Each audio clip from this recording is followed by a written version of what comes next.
दोस्तों जय हिंद। मेडिकल से रिलेटेड बात करने वाले हैं हम। बहुत लोगों का अलग अलग तरह का प्रश्न था, जैसे भैया मेडिकल जो है एनुअल मतलब ज्वाइनिंग के बाद ट्रेनिंग खत्म होने के बाद जो एनुअल मेडिकल एग्जामिनेशन होता है वो किस प्रकार होता है, क्या उसमें भी दिक्कत आती है। तो सबसे ज़्यादा फोकस मेरा इसी इसी बात पर रहेगा कि एनुअल मेडिकल एग्जामिनेशन किस प्रकार से होता है। ठीक है, फिर मेडिकल जो होगा उसमें दो तीन चीज़ का जरूर ध्यान रखिएगा। देखो सबसे ज़्यादा जो प्रश्न पूछ रहे हैं वो एक वेरिकोज वेन का है, सुसाइडल अटेम्प्ट का है। ये वीडियो जरूर शेयर करिएगा ताकि जो इस तरह के प्रश्न है ना, वो कई लोग ऐसे होंगे जो इन कारणों से रीमेडिकल में चले जाएंगे। ठीक है, और हो सकता है कि डिस्क्वालीफाई भी हो, तो जरूर शेयर करना। ठीक है, खास करके सुसाइडल अटेम्प्ट वाले बात करेंगे हम आगे। Varicose vein, suicidal attempt attempt और 6/6 आंख वाले। तो 6/9 भी है ना, तो डॉक्टर फिट कर सकते हैं। ठीक है, इसमें इतना ज़्यादा परेशान होने की जरूरत नहीं है।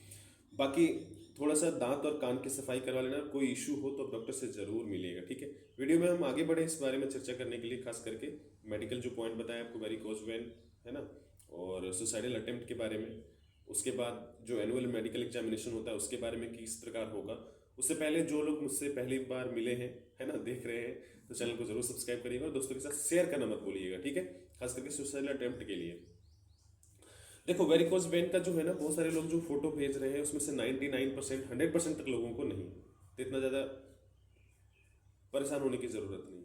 ठीक है, उसके बाद आंखों का बताया 6/6 ही चाहिए, लेकिन 6/9 तक चल सकता है। अगर एक आंख 6/6 है, दूसरा 6/9 है तो चल सकता है। उसके बाद सुसाइडल अटेम्प्ट की बात करें तो देखो एक भाई साहब है, दो है एक्चुअली, बहुत सारे हैं वैसे, लेकिन दो अभी जो हाल की घटना बता रहा हूँ, एक कल की, मतलब सुबह की, एक शाम की।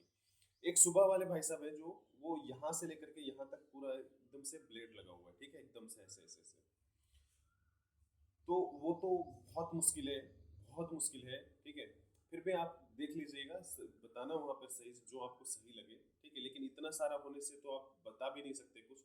एक है जो भाई, उसका मैं बताऊँ छोटी सी चीज पहले। एक भाई साहब है, उनका कोई पिताजी के साथ काम करते हुए, कटर रहता है ना, कटर ड्रिल जैसा जो मशीन होता है, गुर्र ऐसे घूमता है, उससे गलती से मतलब टच हो गया, उसकी वजह से पूरा एकदम यहाँ से यहाँ तक लग गया। ठीक है, तो वो दिखता है कि कोई अटेम्प्ट करेगा तो यहाँ से लेके यहाँ तक नहीं काटता, थोड़ा ही काटेगा, है ना, इतनी हिम्मत नहीं होती सबको। बाकी करने को कुछ भी कोई कर सकता है, लेकिन नॉर्मल बात। ठीक है, तो वो तो डिस्क्वालीफाई बिल्कुल नहीं होंगे, एकदम फिट हो जाएंगे। बस ये है कि ये भी डिस्क्वालीफाई नहीं होगा। बस ध्यान ये रखना है कि आपको पहले तो ये इतना सारा है ना जो, वो थोड़ा मुश्किल वाला है। एक दो रहने से आप क्या है उसको बता सकते हो कि सर फसल काटते समय कट गए, या इस तरह की कोई भी जो आपको सही लगे, है ना।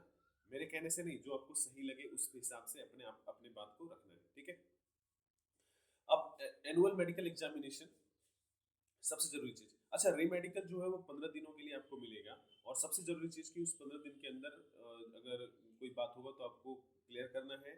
और अगर रीमेडिकल मेडिकल में कोई दिक्कत होगी तो 100% लोगों को रीमेडिकल मिलता है। ठीक है, पहला चीज।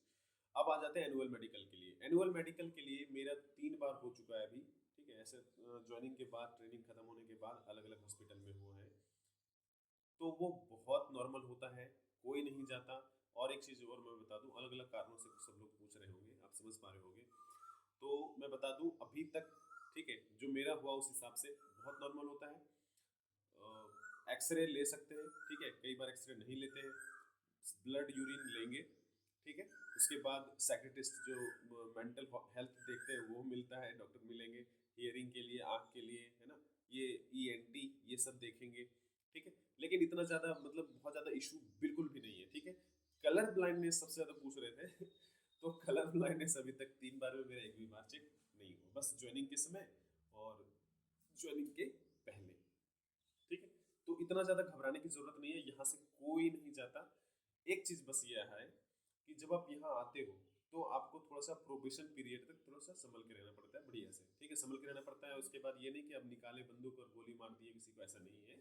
मतलब इनडिसिप्लिन कार्रवाई थोड़ा सा नहीं करना होता है, क्योंकि वो डिसिप्लिनरी जो अथॉरिटी होता है, कमांडेंट, है ना, क्योंकि हम कांस्टेबल रैंक में आते हैं, तो जो हमारा डिसिप्लिनरी अथॉरिटी है, जो पनिशमेंट दे सकता है हमको, ज्वाइनिंग देता है हमको, अपॉइंटमेंट देता है हमको, तो वो बिना कारण, बिना किसी नोटिस के, बिना कोई कारण के अगले 2 साल तक, प्रोबेशन पीरियड खत्म होने तक घर भेज सकता है, और आप इस पर कोई सवाल नहीं कर सकते। ठीक है, बाकी ऐसा नहीं कि कोई सवाल नहीं कर सकते, कारण तो होना चाहिए, लेकिन आप नहीं कर सकते। इनडिसिप्लिन एक्टिविटी होगा तो आप घर जा सकते हैं, इस टाइप का। ठीक है, तो इन प्रोबेशन पीरियड का बस थोड़ा सा ध्यान रखना है, बाकी किसी प्रकार का कोई इशू नहीं होता। हाँ, डॉक्यूमेंट्स वगैरह ठीक ठाक रहना चाहिए, ठीक है, चाहे वो रिजर्वेशन कैटेगरी का हो, डोमिसाइल कैटेगरी, डोमिसाइल का हो, इस तरह का 10वीं का, ठीक है। बाकी मेडिकल से रिलेटेड मैं बता रहा हूँ, जितना मैं समझता हूँ, जितना मैं जानता हूँ, जितना लोगों को देखा है इतने 3-4 सालों में, उसमें से कोई भी घर नहीं जाता है, ठीक है। बस इस बात का थोड़ा ध्यान रखिएगा। और ज्वाइनिंग जब हो जाए तो एक बार जरूर बात करिएगा, सीधे मुझे इंस्टाग्राम पे बात कर सकते हो अगर जरूरत पड़े तो, ठीक है, इस तरह मेडिकल से रिलेटेड कोई बात हो, ठीक है। मिलते हैं फिर। जय